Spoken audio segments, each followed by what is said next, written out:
Principles and practice of risk assessment. Risk assessment करने के असूल, प्रिंसिपल, और रिस्क असेसमेंट को किस तरीके से किया जाता है, ठीक है। तो बेसिकली रिस्क असेसमेंट का टॉपिक है, और ये टॉपिक रिस्क असेसमेंट का यहाँ से स्टार्ट होगा और एंड तक यही टॉपिक जो है वो चलता जाएगा, ठीक है। तो सबसे पहले हैज़र्ड एंड रिस्क को पढ़ते हैं कि हैज़र्ड क्या है और रिस्क क्या है। तो हैज़र्ड बेसिकली हर वो चीज़ जो कि आपको नुकसान पहुंचा सकती है, जो कि आपको नुकसान पहुंचा सकती है, वो हैज़र्ड है, ठीक है। जिस तरह ये चेयर, ये टेबल, दीवार, प्रोजेक्टर, कोई भी चीज़ जो कि आपको नुकसान पहुंचा सकती है, तो वो क्या है, हैज़र्ड, ठीक है। ये चेयर आपको अभी तो नुकसान नहीं पहुंचा रही, लेकिन आप इसके ऊपर कंटिन्यूसली 3-4 घंटे बैठें तो बैक पेन शुरू हो जाएगा, ये चेयर नुकसान। तो हर वो चीज़ जो कि आपको नुकसान पहुंचाने लगे या पहुंचा सकती है, तो वो हैज़र्ड कहलाती है, ठीक है। रिस्क किसे कहते हैं? रिस्क कहते हैं the likelihood that a hazard will cause harm together with its severity. Risk कहते हैं कि इम्कानात, लाइक्लीहुड, इम्कानात कितने हैं किसी भी चीज़ के नुकसान पहुंचाने के, टुगेदर विद इट्स सेवरिटी, और अगर नुकसान पहुंचा तो कितना पहुंचेगा। तो likelihood that a hazard will cause harm, कितने इम्कानात हैं किसी भी हैज़र्ड के नुकसान पहुंचाने के, टुगेदर विद इट्स सेवरिटी, और अगर नुकसान पहुंचा तो कितना पहुंचेगा, ठीक है। तो ये बेसिकली हैज़र्ड एंड रिस्क की डेफिनेशन है। आगे हम रिस्क प्रोफाइलिंग की तरफ आते हैं। अब देखें रिस्क असेसमेंट और रिस्क प्रोफाइलिंग में फ़र्क क्या है। रिस्क असेसमेंट कहते हैं ख़तरात को पहचानना, फिर उन ख़तरात का जायज़ा लेना कि उससे कौन मुतासिर होगा, और फिर उसको कंट्रोल करना। So the identification, analysis and controlling of risk is called risk assessment, ठीक है। तो रिस्क असेसमेंट किसे कहते हैं? ख़तरात को पहचानना, उसका जायज़ा लेना, उसको कंट्रोल करना, ठीक है। अब रिस्क प्रोफाइलिंग क्या है? रिस्क प्रोफाइलिंग कहते हैं कि उन ख़तरात को पहचानना जो कि बहुत ज़्यादा ख़तरनाक हो, फिर उनको कंट्रोल करना। तो रिस्क असेसमेंट में तो हम तमाम ख़तरात को पहचानते हैं, जो ज़्यादा ख़तरनाक हो, कम ख़तरनाक हो, सब ख़तरात को पहचानते हैं, उनका जायज़ा लेते हैं, उसको कंट्रोल करते हैं। जबकि हम रिस्क प्रोफाइलिंग में सिर्फ उन ख़तरात को पहचानते हैं जो कि बहुत ज़्यादा डेंजरस हो, ख़तरनाक हो, फिर उनका जायज़ा लेते हैं और फिर उसको कंट्रोल करते हैं। तो ये एक मामूली सा फ़र्क है रिस्क असेसमेंट और रिस्क प्रोफाइलिंग, ठीक है। फॉर एग्जाम्पल पढ़ते हैं the process use at a strategic level, वो प्रोसेस है जो कि ऐसे स्ट्रैटेजिक लेवल एक टेक्निक से यूज़ किया जाता है ताकि रिस्क को पहचाना जाए और देखा जाए कि किन ख़तरात का सामना है ऑर्गेनाइजेशन को, ठीक है, उसके इम्कानात और उसके नताइज को देखा जाता है। इसको हम कहते हैं रिस्क प्रोफाइलिंग। अब इसमें हम करते क्या है? तो मैंने आपको क्या कहा कि इसमें हम वो मेन ख़तरात देखते हैं जिसका ऑर्गेनाइजेशन फेस कर रही है। Nature and level of threats face by the organization, कौन से नेचर एंड कौन से थ्रेट्स हैं ऑर्गेनाइजेशन को, ठीक है, कौन से मेन थ्रेट्स हैं ऑर्गेनाइजेशन को। Likelihood of those adverse effects occurring, इन थ्रेट्स के नुकसान पहुंचाने के इम्कानात कितने हैं, क्या चीज़, इम्कानात। Level of disruption and cost associated with each type of risk, और उससे नुकसान कितना पहुंचेगा, डिस्ट्रप्शन, नुकसान कितना होगा।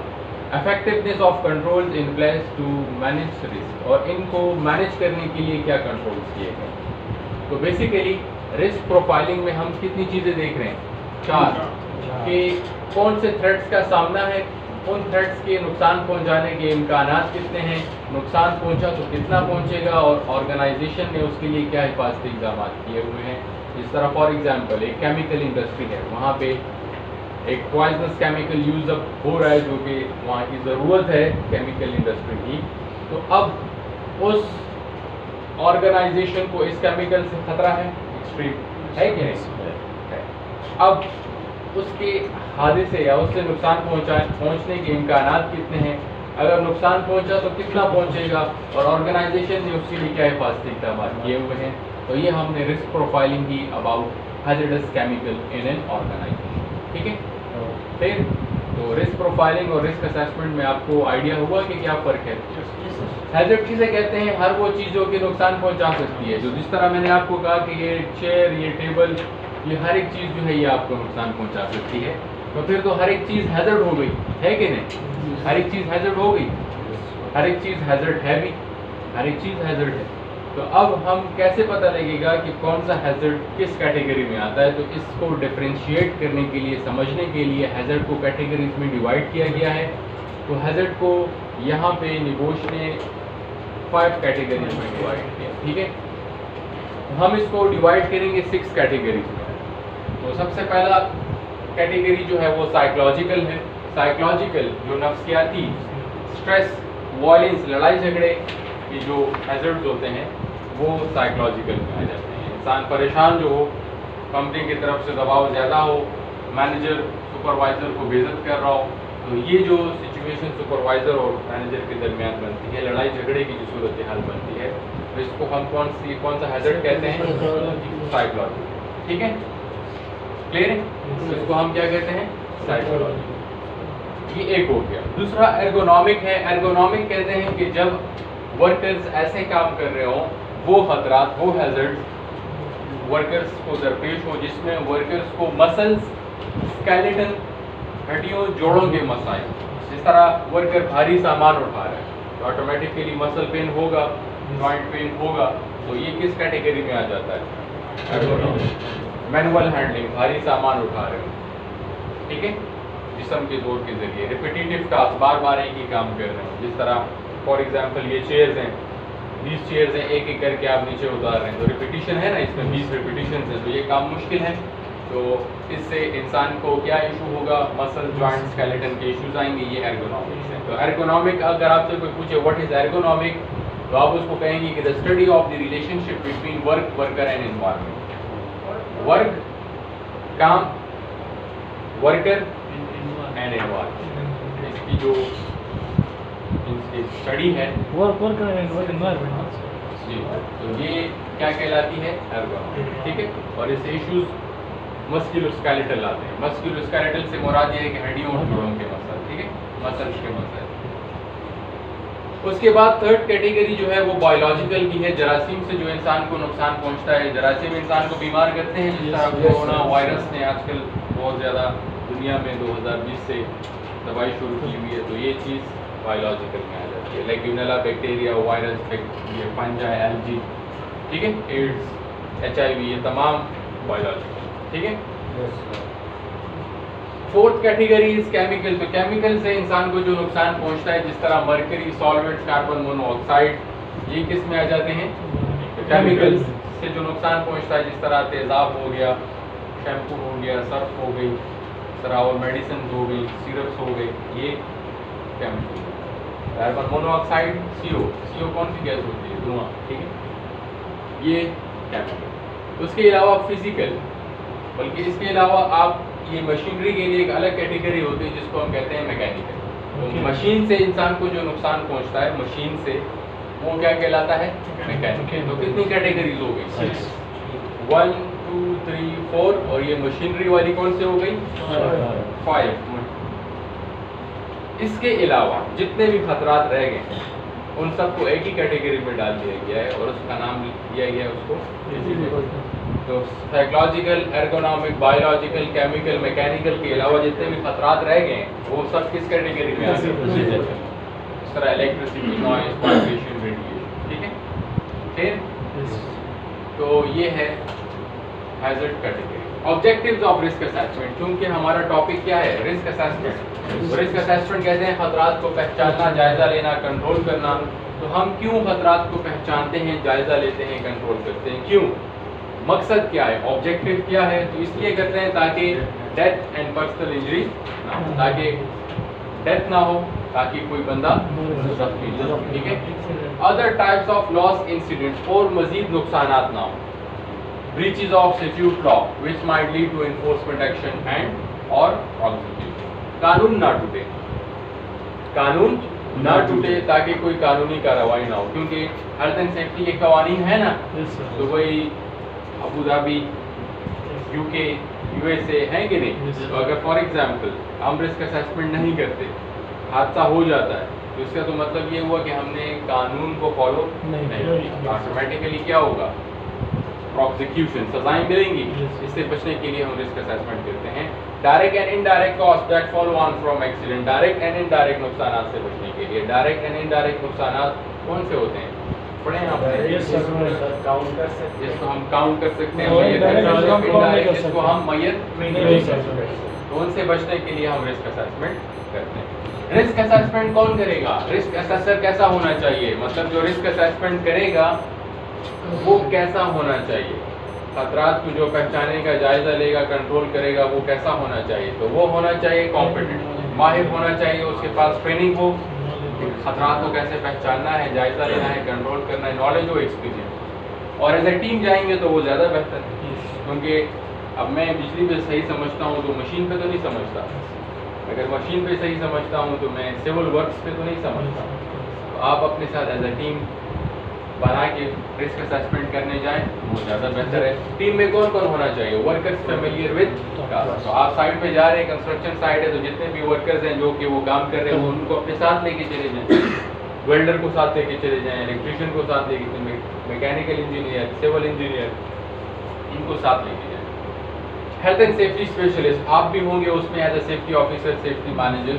टेक्निकल स्पेशलिस्ट में कोई इंजीनियर को उसको साथ ले जाएं, line manager, area manager, project manager को साथ ले जाएं, और वर्कर सेफ्टी रिप्रेजेंटेटिव, वर्कर्स का जो लीडर होता है, वर्कर्स का लीडर कौन होता है, फॉरमैन, उसको साथ ले, ठीक है सर। फॉरमैन का लीडर सुपरवाइजर होता है, ठीक है, क्लियर है।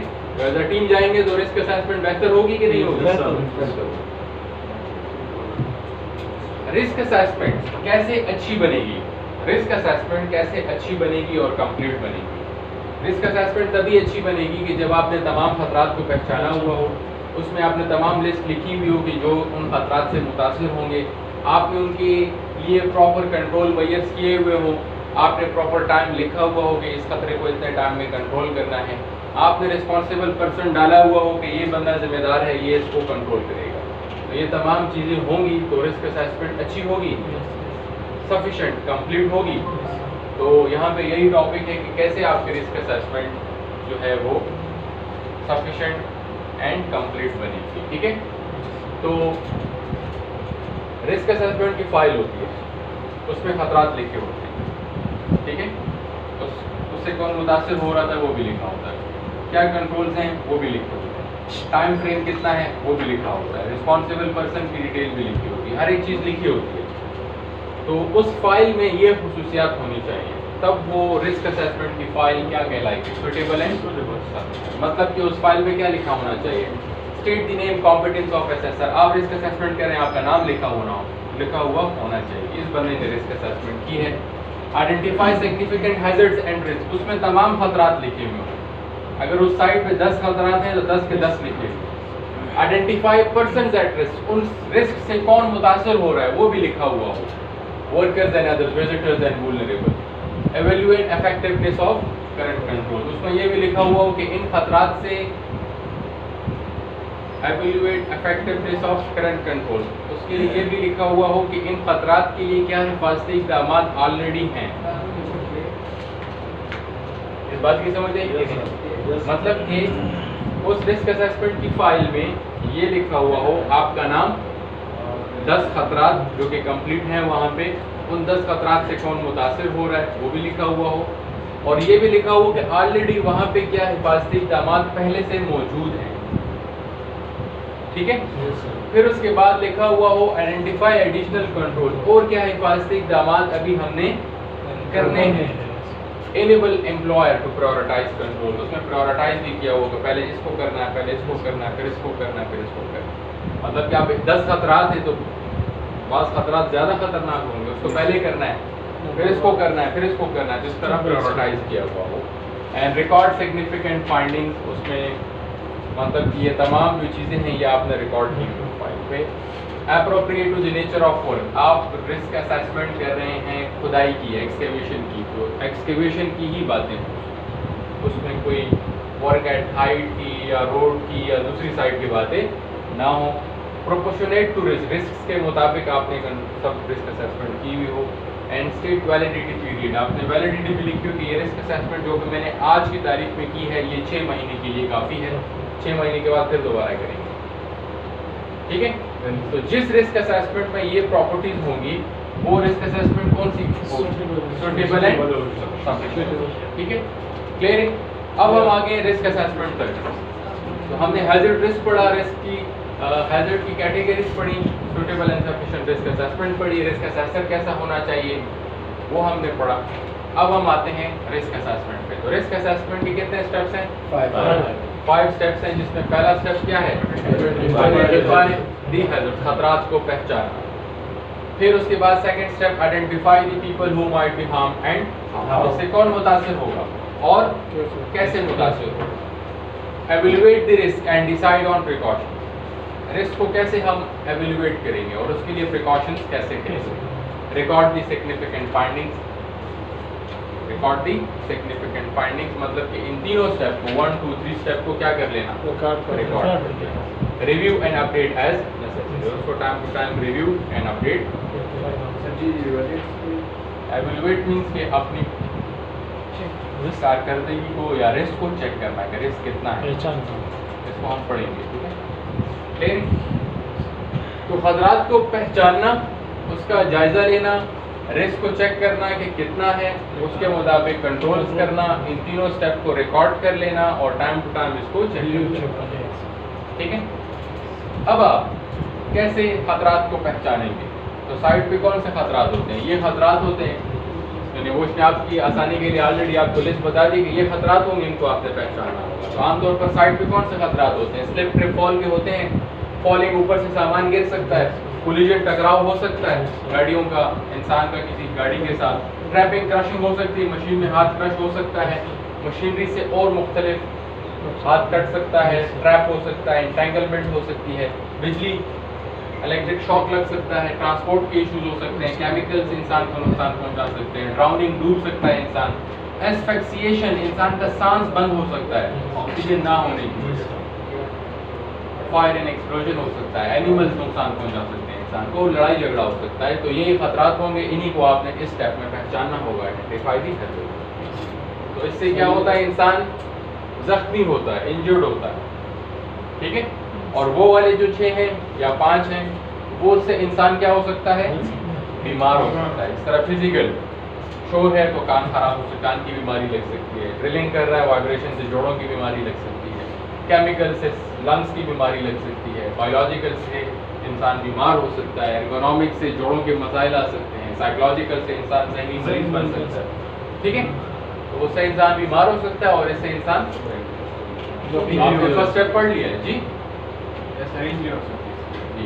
तो ये है कि आपने फर्स्ट स्टेप पढ़ लिया है कि खतरात को कैसे पहचानना, तो खतरात को इस तरीके से पहचानना, यही खतरात को, इन्हीं को आपने पहचानना, ठीक है, क्लियर। दूसरा step identify the people who might be harmed and how, कौन मुतासिर होगा एंड हाउ, कैसे मुतासिर। तो आपने जब खतरात पहचान लिए कि ये खतरात हैं, अब इससे कौन मुतासिर होगा? तो इससे कौन मुतासिर होगा? इससे साइट पे कौन कौन से लोग होते हैं? आमतौर वर्कर्स होते हैं, ऑपरेटर्स होते हैं, मेंटेनेंस स्टाफ होता है, क्लीनर्स होते हैं, कॉन्ट्रैक्टर्स, विजिटर्स, पब्लिक होती है, यही लोग होंगे, यही मुतासिर होंगे। ये भी आसानी हो गई कि नहीं? इसके अलावा कुछ लोग होते हैं जो कि स्पेशल लोग होते हैं, इनको भी आपने देखना होगा कि अगर साइट पे ये स्पेशल लोग मौजूद हैं तो इनके लिए स्पेशल सेफ्टी करनी है। ये स्पेशल लोग कौन से हैं? Young people. Young people means छोटे बच्चे, ठीक है, जो अंडर 18 हो, न्यू और एक्सपेक्टेंट मदर्स, प्रेग्नेंट लेडीज हो सकती हैं साइट पे, डिसेबल्ड वर्कर्स, माजूर लोग हो सकते हैं, लून वर्कर्स हो सकते हैं जो अकेले काम कर रहे हैं। अकेले मीन्स कि कंपनी की सुपरविजन में ना हो, दूर दराज इलाके में काम कर रहे हो, जिस तरह कोई टेलीकॉम इंजीनियर है और वो टावर खराब हो गया और जा रहा है उसको ठीक करने के लिए, या पोलियो वर्कर हो गया, इस तरह और, ठीक है, फाइनेंसिंग का बंदा हो गया, तो ये है लोन वर्कर। फिर तो वुलनरेबल ग्रुप की समझ आ गई, खास तवज्जो के मुस्तहिक होते हैं, स्पेशल लोग होते हैं, ठीक है, ये इनको भी देखना होता है। तो आपको खतरात पहचानने का तरीक़ेकार आ गया, कौन लोग मुतासिर होते हैं उसकी लिस्ट पढ़ ली। अब यहाँ पे दो चीज़ें हैं, evaluate the risk and decide on precaution. तो एवेल्युएट करते हैं, रिस्क को पहचानते हैं, रिस्क का तखमीना, एस्टिमेट निकालने का तरीक़ेकार समझते हैं कि रिस्क का एस्टिमेट कैसे निकालेंगे। तो रिस्क का फार्मूला क्या था? It is the measure of the likelihood of harm occurring and the severity of that harm. Risk किसे कहते हैं? कितने इम्कानात हैं किसी भी हादसे के होने के, और अगर हादसा हो गया तो उससे नुकसान कितना होगा। इम्कानात और नुकसानात, इम्कानात कितने हैं और अगर हादसा हो गया तो नुकसान कितना होगा। रिस्क का फार्मूला है risk is equal to likelihood multiply by severity. इम्कानात और शिद्दत, नुकसान, नताइज, ठीक है, क्लियर है? तो हमने लाइक्लीहुड और सेवरिटी को 5 पार्ट्स में डिवाइड कर दिया है, जिस तरह हमने लाइक्लीहुड को कितने पार्ट्स में डिवाइड किया। 1 is equal to extremely unlikely. 1 का मतलब एक्सीडेंट के होने के इम्कानात इंतहाई कम। 2 का मतलब अनलाइकली, एक्सीडेंट के होने के इम्कानात क्या हैं? कम है। 3 का मतलब पॉसिबल, एक्सीडेंट के होने के इम्कानात क्या हैं? ज़्यादा है। 4 का मतलब लाइकली, बहुत ज़्यादा है। 5 का मतलब वेरी प्रोबेबल, इंतहाई ज़्यादा है। तो लाइक्लीहुड को हमने कितने पार्ट्स में डिवाइड किया? सेवरिटी को 5 पार्ट्स में डिवाइड करते हैं। 1 का मतलब वेरी माइनर, अगर हादसा हो भी गया तो वेरी माइनर, मामूली नुकसान होगा। 2 का मतलब फर्स्ट एड इंजरी, मरम पट्टी वगैरह होगी। 3 का मतलब लॉस्ट टाइम इंजरी, इंसान इतना जख्मी बीमार होगा कि वो घर छुट्टी करेगा। 4 का मतलब हॉस्पिटल ट्रीटमेंट, बंदा ऐसा जख्मी होगा कि इससे उसको हॉस्पिटल में एडमिट करवाना होगा। और 5 का मतलब डिसेबलिंग इंजरी या डेथ, इंसान डिसेबल हो सकता है, उसकी डेथ हो सकती है। तो हमने लाइक्लीहुड को कितने पार्ट्स में डिवाइड किया, और कॉन्सिक्वेंसेस को या सेवरिटी को 5। रिस्क का फार्मूला क्या है? इस रूम में नॉइज़ का रिस्क इस रूम में मालूम करते हैं। नॉइज़ इस रूम में कितनी है? बहुत कम, थोड़ी बहुत, ज़्यादा, इंतहाई ज़्यादा, अनलाइकली है, थोड़ा बहुत। 2, यहाँ पे नॉइज़ से कोई बीमारी लग सकती है, वेरी माइनर। 2, और वहाँ पे क्या है? 1। लाइक्लीहुड 2 है, मल्टीप्लाई बाय सेवरिटी क्या है? 2 multiply by 1, 2 multiply by 1, 2 2 multiply by 1, 2। तो बेसिकली रिस्क क्या है? ठीक है, तो नॉइज़ का रिस्क यहाँ पे कितना है? ठीक है, यहाँ पे मालूम करते हैं जो रिस्क सबसे ज़्यादा है इस रूम में, that is slip and trip. अक्सर पाँव के साथ आपका चेयर लग जाती होगी, मैं भी यहाँ से गुजरता हूँ तो पाँव लग जाता है अक्सर। स्लिप एंड ट्रिप कितना है? इम्कानात कितने हैं स्लिप एंड ट्रिप के? Extremely unlikely, unlikely, possible, likely, very probable. 4 सही है, 4 सही है। अगर कोई बंदा 5 कह रहा है तो वो गलत नहीं है, ठीक है। इस पर अक्सर स्टूडेंट कहते हैं कि यार मैं 4 नहीं है, ये तो 5 है, तो वो भी ठीक है। ये नहीं है कि वो गलत है, वो भी ठीक है, अंदाज़ा है ना ये तो 4। यहाँ पे स्लिप एंड ट्रिप होगा तो क्या होगा? 2 मैक्सिमम फर्स्ट एड, तो 4 मल्टीप्लाई बाय 2, 8। यहाँ पे स्लिप एंड ट्रिप का रिस्क कितना है? बाहर सड़क पे कोलिजन का रिस्क कितना है? बाहर सड़क पे कोलिजन का रिस्क कितना है? 5 ज़्यादा है। और क्या हो सकता है?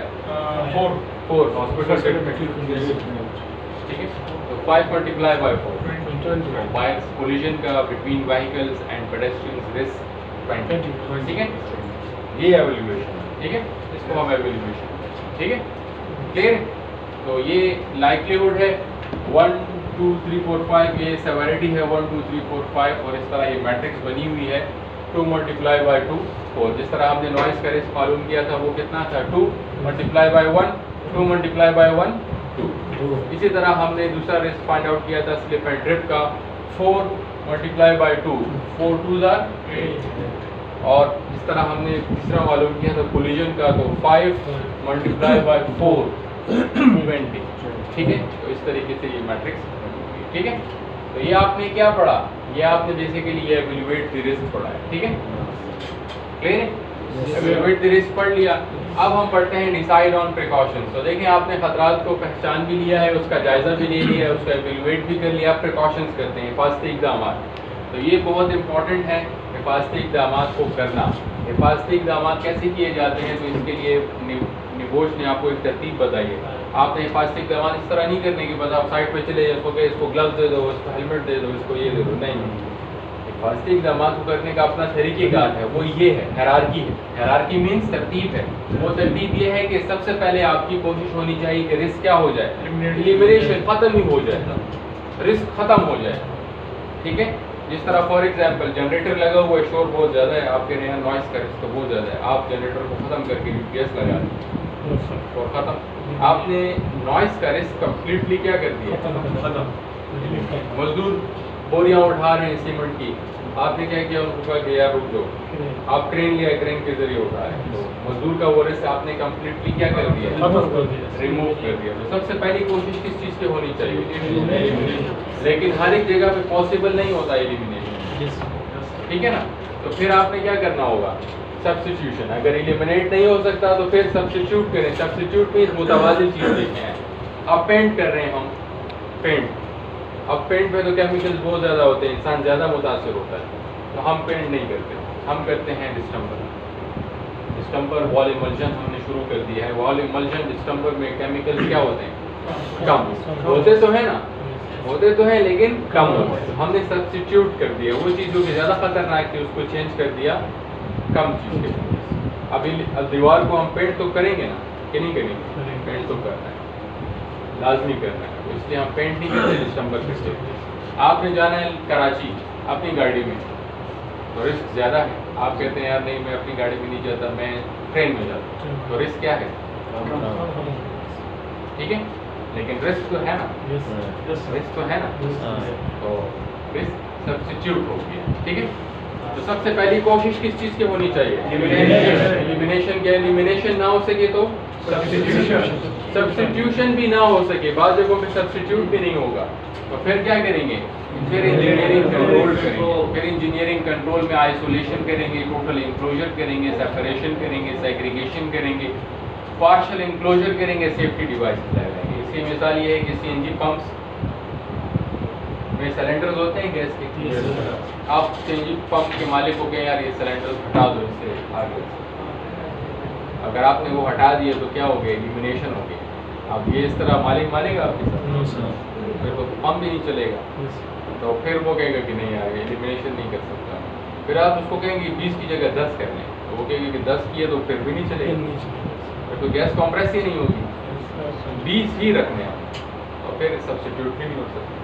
तो फिर आप उसको कहेंगे अच्छा ऐसा करें कि ये सीएनजी पंप है, आप फिर इन सिलेंडर्स को उस कोने में वहाँ पे रखें और इर्द गिर्द जाल लगा दें और ताला लगा दें गेट को, ताकि कोई अंदर ही ना जाए, और इस इलाके से बंदे को दूर रखें, वहाँ पे चौकीदार भी खड़ा करें। इसका मतलब ये है उसने क्या किया, उसने वो जाल जो बनाया है, उसने जो दीवार या कमरा बनाया है उस चीज़ के लिए, उसको हम कहते हैं इंजीनियरिंग कंट्रोल, ठीक है, इसको हम क्या कहते हैं, इंजीनियरिंग। तो engineering control third best method, ठीक है। फर्स्ट बेस्ट मेथड कौन सा है, एलिमिनेशन, सब्स्टिट्यूशन, फिर इंजीनियरिंग कंट्रोल, ठीक है। इन तीनों में से एक लाजमी होगा, एक लाजमी हो जाएगा। तो जौन सा भी आप करें उसके मुताबिक फिर आपने क्या बनाना होगा, एडमिनिस्ट्रेटिव कंट्रोल। अब आपने वो जाल लगा दिया है, तार लगा दिया है, अब ये नहीं है कि हर कोई बंदा जो भी चाहे, मिसाल के तौर पर बस जाओ जो भी हो वो कहे कि मुझे चाबी दो, मैंने अंदर जाना है, मुझे चाबी दो, इस तरह नहीं होने। रूल्स फिर बनेंगे कि भाई इसके इर्द गिर्द नहीं जाना, ऊपर लिख लेना है कि यहाँ पे शोला ना जलाएं, यहाँ पे करीब ना आए, इस जगह पे खड़े ना हो, अंदर सिलेंडर हैं इस तरह, और रूल्स भी बनाने हैं। वहाँ पे एक चौकीदार भी आपने बैठा दिया, वो भी एडमिनिस्ट्रेटिव कंट्रोल के लिए बैठा है। वहाँ पे आपने ऑथोराइज बंदे को ही अंदर जाने दिया, ठीक है, एक बंदा होगा जिसका काम, ठीक है। तो ये किस में आ जाता है, system of work, rules regulations, कम एक्सपोजर, टाइम कम करना, इंफॉर्मेशन देना, इंस्ट्रक्शन देना, ट्रेनिंग देना, सुपरविजन करना, ये सेफ सिस्टम ऑफ वर्क में आता है, ठीक है। और इसके बाद भी अगर आपको ये महसूस हो कि अभी भी फुल सेफ्टी नहीं हुई, किसी हद तक तो हो गई लेकिन कम्प्लीटली तो नहीं हुई, तो फिर आपने वर्कर्स को क्या देनी है, personal protective helmet, gloves, shoes वगैरह ओवरऑल, ठीक है। सबसे बेस्ट मेथड एलिमिनेट करना, एलिमिनेट ना हो सके तो सब्स्टिट्यूशन के बाद इंजीनियरिंग और सेफ सिस्टम ऑफ वर्क, फिर एडमिनिस्ट्रेटिव और सेफ सिस्टम ऑफ वर्क एक ही चीज़ है, उसके बाद पीपी, ठीक है, क्लियर है। तो आपने खतरात को पहचान भी लिया है, आपने खतरात को पहचान लिया है, उसका जायज़ा ले लिया है, उसको 5x5 मैट्रिक्स के मुताबिक एवेल्युएट कर लिया है, उसके लिए प्रिकॉशंस एलिमिनेट, सब्स्टिट्यूट, इंजीनियरिंग इस तरह कर लिए हैं। अब इन तीनों स्टेप्स को क्या कर लेंगे, लिख लेंगे, पेज पे लिख लेंगे ताकि आपके पास रिकॉर्ड रहे। तो रिकॉर्ड इस स्लाइड को पढ़ते हैं बाद। Activity area such and hazard, जिस जगह की रिस्क असेसमेंट आप कर रहे हैं उस एक जगह का नाम, वहाँ पे क्या हैजर्ड्स हैं वो तमाम लिख लेंगे। फिर उसके बाद ग्रुप्स एट रिस्क, कौन और लोग उन रिस्क से मुतासिर हो रहे हैं वो भी आप लिख लेंगे। फिर उसके बाद कौन वहाँ पे रिस्क को एवेल्युएट करेंगे कि रिस्क कितना है, ज़्यादा है, कम है, 5x5 मैटर वो भी लिख लेंगे। एडिक्वेसी ऑफ एग्जिस्टिंग, ऑलरेडी क्या हिफाजती इक़दाम हैं ऑलरेडी पहले से, वो भी लिख लेंगे। Apply action plan for further break, और क्या हिफाजती इक़दाम आगे करने हैं वो भी लिख लेंगे। डेट एंड नेम ऑफ, अब अपना नाम और डेट और टाइम लिख देंगे कि इस टाइम पे मैंने ये रिस्क असेसमेंट की है, और रिव्यू डेट भी लिख देंगे कि ये 6 महीने के लिए, ठीक है। अब आपने फॉर एग्जांपल रिस्क असेसमेंट में 10 खतरात मालूम किए, अब उस 10 में से बाज़ ज़्यादा रिस्की होगा, बाज़ कम होगा, तो जो ज़्यादा रिस्की होगा, जिसका रिस्क हाई होगा, उसके लिए हाई प्रायोरिटी एक्शंस करें, उसको जल्दी जल्दी उसी टाइम मसले को हल करें, ठीक है। और जो लो रिस्क है उसको लो प्रायोरिटी, ठीक है। But risk and time scale are not the same. कम पैसे लगाने की कोशिश करें, इजी एक्शंस करें अगर लो प्रायोरिटी है, अगर मीडियम प्रायोरिटी है तो फिर भी रैपिड एक्शन, रैपिड मीन्स ठीक है। लास्ट स्टेप रिस्क असेसमेंट का है रिव्यू। देखिए हम रिस्क असेसमेंट कर लेते हैं लेकिन टाइम टू टाइम साइट पे चेंजेस आ रही होती हैं, जिस तरह for example time to time processes change हो रहे होंगे, मटेरियल चेंज हो रहा होगा, इक्विपमेंट चेंज हो रही होंगी, एनवायरनमेंट चेंज हो रहा होगा, लोग बदल रहे होंगे, कानून बदल रहा होगा, तो ऑटोमेटिकली आपने रिस्क असेसमेंट को भी क्या करना है, ठीक है। अगर एक्सीडेंट ज़्यादा होने लगे, अगर लोग नियर मिसेस ज़्यादा होने लगे, अगर लोग ज़्यादा बीमार होने लगे, तो फिर आपको रिस्क असेसमेंट को क्या करना होगा, और एनुअली तकरीबन इसको फिर एनुअली इसको क्या किया जाता है, रिव्यू किया जाता है, ठीक है। फिर सेफ्टी साइंस, ये किसका साइन है, प्रोहिबिशन का, ये वार्निंग का, वो मैंडेटरी ब्लू कलर का मैंडेटरी का साइन है। मैंडेटरी मीन्स कि ये लाजमी करना है, शूज लाजमी पहनने हैं, शूज बने हुए हैं ना, मतलब कि शूज लाजमी पहनने हैं यहाँ पे। ये सेफ कंडीशन के आग लगी तो इस तरफ जाना है, और वो फायर फाइटिंग करके अगर आग लगी तो इस तरफ fire fighting equipment, hose reel, fire extinguisher मौजूद है, आप जाके आग को बुझा सकते हैं। अच्छा ये बताएं कि सेफ्टी साइंस कौन से कंट्रोल में आता है, एलिमिनेशन में, सब्स्टिट्यूशन में, इंजीनियरिंग में, एडमिनिस्ट्रेटिव में, ईपीज में? इंजीनियरिंग जी, इंजीनियरिंग में ये नहीं, बाकी बच गए चार में बताएं। इंजीनियरिंग जी, ये एडमिनिस्ट्रेशन में, क्योंकि इंतजामिया का काम है, ये जगह मना है, और ये तो इंतजामिया ने रूल बनाया ना कि ये जगह मना है, इधर ये चीज़ पहननी है, ये इंतजामिया, ये एडमिनिस्ट्रेटिव। इंजीनियर भी एडमिनिस्ट्रेशन के नीचे काम कर रहे हैं ना, उसमें नहीं आता। जी जी, ये एडमिनिस्ट्रेशन कंट्रोल है, ठीक है। पीपीज को पढ़ते हैं, पीपीज लास्ट टॉपिक। पीपीज किसे कहते हैं? Personal protective, helmet, shoes, gloves वगैरह। इसके फायदे और खामियां पढ़ते हैं। तो पीपी का ये फायदा है, पीपीज का ये फायदा है कि ये इंटरिम कंट्रोल है, आपके अंडर कंट्रोल है। मास्क है ना, अब उस बंदे ने पहना हुआ है वो सेफ है, अब मैंने नहीं पहना, मैं नहीं सेफ। तो ये हमारे अंडर कंट्रोल है, ये है कि नहीं? Yes sir. अब इसने हेलमेट पहना हुआ है तो वो अपनी हिफाजत कर रहा है, जो नहीं पहनता तो वो नहीं पहन रहा, अपनी हिफाजत नहीं कर रहा। तो ये हमारे अंडर कंट्रोल होगी, ठीक है। Some situation only control option, बाद सिचुएशन में और कोई चीज़ काम नहीं आती सिवाय और सिवाय PPs। अब इस तरह जहाज फॉर एग्जांपल क्रैश होने वाला, तो फिर ना एलिमिनेट काम आता है ना ही सब्स्टिट्यूट, बस फिर ऊपर से ही वो PPs निकल आती हैं और आप बस उसको पहन लेते हैं, यस सर। यही काम आती है, और तो कुछ काम नहीं आता, अल्लाह आपको सुभाने है कि नहीं?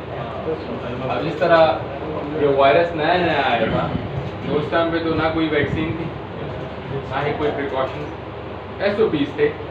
SOPs में PPs में सिर्फ ये एक मास्क, बस हर एक जगह यही था कि मास्क पहनना, मतलब कि और कोई ऑप्शन था ही नहीं, है कि नहीं? Yes sir. तो ये only control option. Emergency backup है, इमरजेंसी में यही काम आता है और कुछ काम नहीं आता। चीप है शॉर्ट टर्म में, शॉर्ट टर्म में चीप है। शॉर्ट टर्म में मीन्स कि ये मास्क कितने का मिल जाता है? 20 रुपये 10 रुपये। 10 रुपये का 50। इमीडिएट प्रोटेक्शन, आपने पहन लिया तो आपकी हिफाजत हो गई, है कि नहीं? Yes sir. आपने मास्क पहन लिया, आपकी हिफाजत होगी ना। आपने ग्लव्स पहन लिया, आपकी हाथों की हिफाजत होगी। आपने शूज पहन लिया, आपके पाँव की हिफाजत होगी, है कि नहीं? ये इसके फायदे हैं, लेकिन इसकी कुछ लिमिटेशंस भी हैं, खामियां भी हैं। डजंट रिमूव हैजर्ड, हैजर्ड नहीं खत्म होता।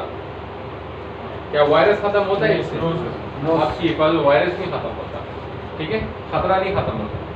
ओनली प्रोटेक्ट्स द वेयर, जिसने पहना हुआ है सिर्फ उसकी हिफाजत हो, जिसने नहीं पहना वो उसकी हिफाजत। Requires good fit, good fit होना चाहिए, फिट भी है, लूज ना हो, नीचे ना लटक रहा हो। रिलाइज ऑन वेयर, वेयर पे डिपेंड करता है कि वेयर जो पहनने वाला है वो उसको पहनता भी है कि नहीं। रिक्वायर्स ट्रेनिंग, ट्रेनिंग भी देनी चाहिए। अब ये मास्क के लिए जो ट्रेनिंग नहीं जरूरत, लेकिन अगर फॉर एग्जाम्पल आप ब्रीथिंग apparatus पहन रहे हैं वो मुकम्मल सिलेंडर्स के साथ, तो उसके लिए ट्रेनिंग चाहिए। अनकंफर्टेबल, इसमें लोग कंफर्टेबल फील करते हैं, नो सर। इसलिए मैक्सिमम नहीं पहनते इसको, है कि नहीं। में इंक्रीज ओवरऑल रिस्क, बाज़ औक़ात इससे रिस्क क्या हो जाता है ज़्यादा। अब आप एक मास्क फॉर एग्जांपल एक ही लिया हुआ है और वो एक चेंज नहीं 3-4 महीने तक आप उसी को इस्तेमाल कर रहे हैं, तो क्या होगा इन दी एंड? वही आपको बीमारी में पाएगा, ठीक है। तो इनकॉम्पैटिबिलिटी भी होती है, बाज़ PPs फिट नहीं आते। अब हेलमेट भी पहन लिया है, मास्क भी पहन लिया है, फेस शील्ड भी पहन ली है, तो 3-4 PPs तो फिर वो आपस में इनकॉम्पैटिबल होती है, फिट नहीं आती, ठीक है, काम नहीं करती। अनपॉपुलर सो ऑफन अनवोर, लोग इसको पसंद नहीं करते इसलिए पहनते ही नहीं है, ठीक है। फेल्स टू डेंजर, बाज़ औक़ात पहनना भी होगा और फिर भी ठीक है, फिर भी आप मिसाल के तौर पर हेलमेट पहना हुआ है, पत्थर आएगा तो हिफाजत करेगा, लेकिन अगर कोई बहुत सारे ईंटें गिर जाएं, ठीक है ना, 40-50 ईंटें गिर जाएं तो फिर तो फिर क्या होगा? तो ये इशू है इस पे। And no go day formally selected, अगर आपने गलत PP सिलेक्शन कर ली तो फिर फ़ायदा नहीं होगा। जिस तरह अब फॉर एग्जांपल आपने ब्रीथिंग, एक जगह पे ऑक्सीजन की कमी है, ब्रीथिंग apparatus चाहिए, आपने रेस्पिरेटर पहन लिया, तो रेस्पिरेटर तो हवा को साफ करता है, ऑक्सीजन तो नहीं देता, तो ये एक इशू है। कंटेमिनेशन गंदी भी होती है PPs, है कि नहीं, और एक्सपेंसिव है लॉन्ग टर्म में। तो आपने शुरू में 20-20, 30 के 40 के मास्क लिए होंगे, अभी तक इन 2 सालों में आपने कितने रुपयों के मास्क लिए होंगे? जी 500 1000 तक कर ले सर। 1000 सही खबर हो गया, सही।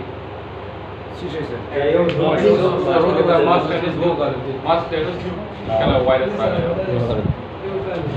आर टाइम की वजह 40-50 के अगस्त यो डबे दे अगस्त पसो तो मैं अठोल ना खाई यार वो जैसे 600 बियागे नफस नूर अगस्त वालाडीर सर जिमुंगत में पूर्ण जिमुंगुडीर जाती स्किडी 900 पर 10 रुपए लगे अजूबन तो लगा सर जो आखिरी के खुद ही तरह लगा से 400-300 रुपए और सालाना competition।